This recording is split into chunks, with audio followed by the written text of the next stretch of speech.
अस्सलाम वालेकुम guys, welcome back. मैं हूं आपका इंस्ट्रक्टर नसर। तो आज हम बात करेंगे रिफ्लेक्ट टूल के ऊपर। बहुत ही अमेजिंग सा टूल है, बहुत आपका टाइम सेव करता है। क्यों टाइम सेव करता है? आपने कोई भी ऐसी चीज़ बनानी है, ऐसा ऑब्जेक्ट बनाना है जो कि दोनों तरफ से सिमिलर है। मतलब आपने एक टेबल लैम्प बनाना है, आपने कोई एनिमल बनाना है, कुछ भी ऐसा जो कि दोनों साइड से सेम हो, सिमेट्रिकल हो। तो वहाँ पे जो रिफ्लेक्ट टूल है वो हमारा काफ़ी टाइम सेव करता है। हम जस्ट उसकी एक साइड बना लेते हैं और दूसरी तरफ हम जस्ट उसको कॉपी पेस्ट कर लेते हैं। तो किस तरह से रिफ्लेक्ट टूल को यूज़ करेंगे, आज हम वही बात करेंगे। अच्छा, इससे पहले हम जो पिछली क्लास है उसमें हमने बात की थी कि रोटेट टूल को कैसे यूज़ किया जाता है। अगर आपने वो वीडियो नहीं देखी तो उस वीडियो को लाजमी देखें। तो चलिए स्टार्ट करते हैं अपनी इस वीडियो को और देखते हैं कि हम रिफ्लेक्ट टूल को एडोबी इलस्ट्रेटर के अंदर कैसे यूज़ कर सकते हैं आसानी के साथ। ओके, तो हम आ गए हैं अपने कंप्यूटर की स्क्रीन के ऊपर और मैं यहाँ पे कोई शेप ड्रॉ कर लेता हूँ, सिंपल सी बेसिक सी, जैसे कि ये कोई भी शेप हो सकती है। और अब मुझे यहाँ पे आपको रिफ्लेक्ट टूल के बारे में बताना है। इसकी शॉर्टकट की है ओ। अब हम यहाँ पे रिफ्लेक्ट टूल को सिलेक्ट करेंगे। अगर आप यहाँ पे आते हैं तो हमारे पास रिफ्लेक्ट टूल है और रोटेट टूल है। रोटेट टूल हमने पिछली क्लास के अंदर किया था। हम रिफ्लेक्ट टूल को सिलेक्ट करेंगे और अब आपने अपने रेफरेंस पॉइंट को सेट करना है, जिस तरह हमने पिछली क्लास में रोटेट टूल के ऊपर किया था। तो अगर मैं रेफरेंस पॉइंट को यहाँ पे सेट कर लूँ, यहाँ पे, और अब देखें माउस हमारा ब्लैक हो चुका है। अब हम इसको मिरर कर सकते हैं दूसरी तरफ। आप सोच रहे होंगे कि ये काम कर रहा है बिल्कुल उसी तरह से जिस तरह से रोटेट टूल काम कर रहा था, बिल्कुल उसी तरह से काम कर रहा है, लेकिन ये दोनों डिफरेंट है। अच्छा, अब मैं क्या करता हूँ कि मुझे जस्ट इसके साथ ही इसकी कॉपी बनानी है। अभी थोड़ा सा गैप था और मुझे कॉपी बनानी है। अब मैं क्या करूँगा, आल्ट प्रेस करूँगा। सबसे पहले रेफरेंस पॉइंट सेट कर लेता हूँ। अब आल्ट प्रेस करूँगा, ये डुप्लीकेट कॉपी हो जाएगी। अब देखिए दूसरी तरफ इसका मिरर हो जाएगा। लेकिन यहाँ पे एक प्रॉब्लम आ रहा है कि मैं एग्जैक्ट 45 डिग्री या 90 डिग्री या 180 डिग्री के ऊपर इसको मूव नहीं कर पा रहा। मुझे वर्टिकल चाहिए या हॉरिजॉन्टल इसको मिरर बनाना है, मैं वो नहीं कर पा रहा। तो उसके लिए हम क्या करेंगे, मैं इसको यहाँ से डल करता हूँ। तो आल्ट की आपको याद होगा अगर आपने पिछली क्लास देखी है, तो वही हम यहाँ पे रिफ्लेक्ट टूल को यूज़ करते हुए आल्ट की को प्रेस करेंगे। अब मैं क्या करूँगा, मुझे जस्ट चलें यहाँ पे अगर मुझे इसकी कॉपी चाहिए तो मैं आल्ट प्रेस करके क्लिक करूँगा। पहले आप अपनी शेप को सेलेक्ट कर लें और अब मैं रेफरेंस पॉइंट को सेट करूँगा। तो मैंने आल्ट प्रेस करके रेफरेंस पॉइंट को सेट किया। जैसे ही रेफरेंस पॉइंट को सेट किया तो मेरे पास ये एक डायलॉग बॉक्स ओपन हो गया रिफ्लेक्ट टूल का। अब यहाँ पे आप इसको हॉरिजॉन्टली मूव करना चाह रहे हैं या मिरर करना चाह रहे हैं या आप इसको वर्टिकली मिरर करना चाह रहे हैं।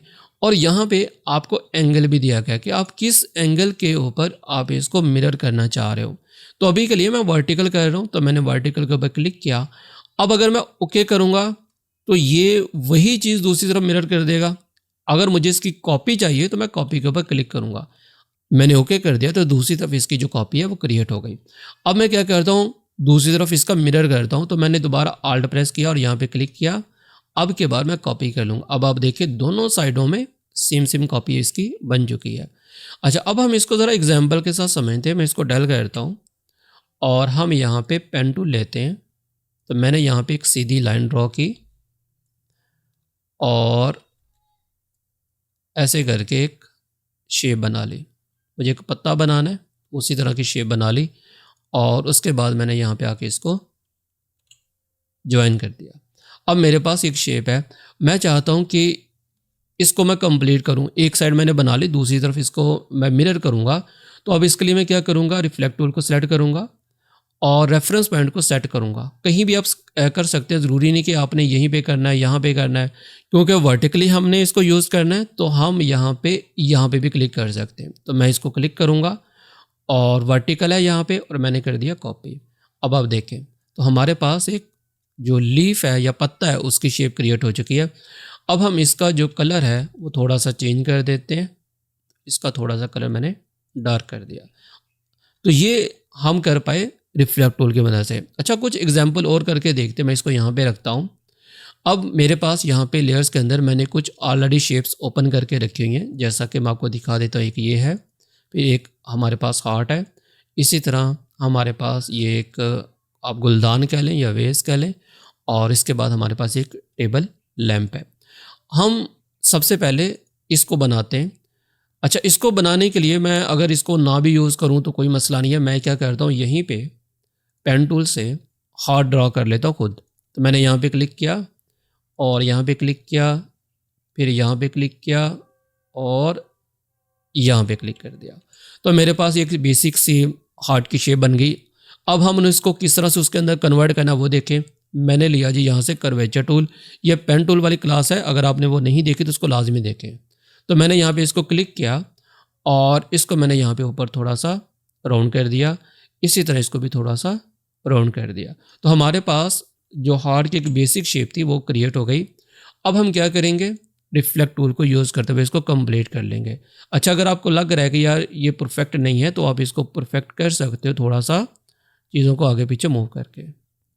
अच्छा, अब हम इसको रिफ्लेक्ट करेंगे। तो रिफ्लेक्ट करने के लिए पहले मैं कलर चेंज कर लेता हूँ, ये रेड कर लेते हैं और हम सेलेक्ट करते हैं रिफ्लेक्ट टूल को।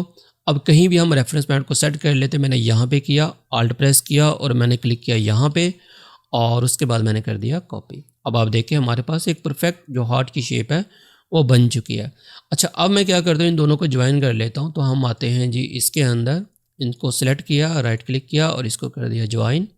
इसी तरह से इसको सेलेक्ट किया, राइट क्लिक किया और इसको कर दिया ज्वाइन। तो अब हमारे पास ये परफेक्ट जो हार्ट है वो बन चुका है। अब हम एक और एग्जांपल कर लेते हैं। जैसा कि ये टेबल लैंप है, ये बनाना है। तो अब हम क्या करेंगे, पेन टूल को दोबारा लेते हैं। आप किसी भी टूल से बना सकते हैं, कोई इशू नहीं है। मैं पेन टूल की मदद से बनाने लगा हूँ।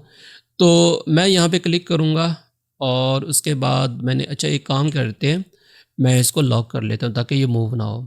अब मैं इस लेयर के ऊपर आ गया। अगर आपने लेयर वाली क्लास नहीं देखी तो उस वीडियो को भी लाजमी देखें, लिंक आपको ऊपर मिल जाएगा।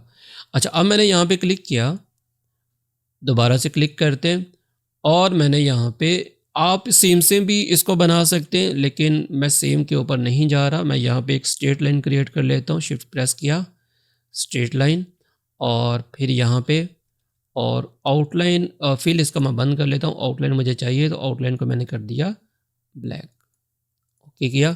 अब हम यहाँ पे ये सेम जो शेप है ड्रॉ कर लेते हैं जल्दी से। तो मैं सेम वो तो नहीं बनाऊँगा क्योंकि डिटेल है तो टाइम ज़्यादा लगेगा। तो मैंने यहाँ पे क्लिक कर दिया,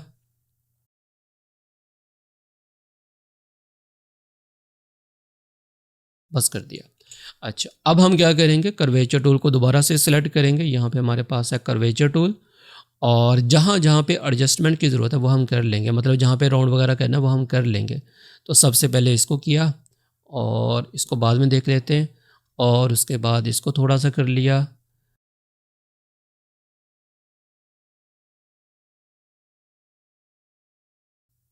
आई थिंक यहाँ पे भी ये ठीक चल जाएगा।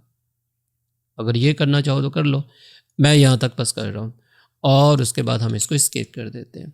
तो अब ये मेरे पास एक बेसिक सी इसकी जो शेप है वो बन चुकी है। मैं लैंप को यहाँ पे हाइड कर देता हूँ। अब ये मेरे पास एक बेसिक सा इसका लेआउट है या आप आउटलाइन कह लें। और मुझे इसको कन्वर्ट करना है लैंप के अंदर। तो मैं सेलेक्ट करूँगा सारे को और रिफ्लेक्ट टूल के अंदर जाऊँगा और जस्ट यहाँ पे आल्ट प्रेस करके रेफरेंस पॉइंट को सेट करूँगा और मैं कर दूँगा कॉपी। अब आप देखें हमारे पास हमारा जो लैंप है वो कंप्लीट हो चुका है। ज्वाइन करने के लिए मैं दोनों को राइट क्लिक करके ज्वाइन कर लेता हूँ और इसी तरह से इसको भी ज्वाइन कर लेते हैं। तो हमारे पास हो जाएगा ये ज्वाइन। अब आप इसका कोई भी कलर इसके अंदर फिल कर सकते हो। तो हमने ब्लैक कलर फिल कर दिया। तो ये हमारे पास एक अच्छा सा लैंप बन गया। हम इसको और ज़्यादा इसके ऊपर मेहनत करके टाइम दे के आप इसको और ज़्यादा बेहतर बना सकते हो। अब इसी तरह से जो बाकी जो शेप्स हैं हम ये भी ड्रॉ कर सकते हैं। अगर मैं इसको इस तरफ लेके आऊँ तो ये ड्रॉ करना मेरा नहीं ख्याल कि अब आपके लिए कोई एक बहुत मुश्किल काम होगा। तो ये हमने कुछ बेसिक सी एग्जांपल की। आई होप कि आप लोगों को रिफ्लेक्ट टूल काफ़ी अच्छे से समझ आ गया होगा और आपको ये भी अंदाज़ा हो चुका होगा कि हम इससे क्या क्या बना सकते हैं। तो वीडियो पसंद आई हो तो वीडियो को लाजमी लाइक करिएगा, शेयर करिएगा, कमेंट बॉक्स में ज़रूर बताइएगा कि वीडियो आपको कैसी लगी। मिलते हैं फिर नेक्स्ट वीडियो में, तब तक के लिए अपना और अपने प्यारों का ख्याल रखिएगा। अल्लाह हाफ़िज़।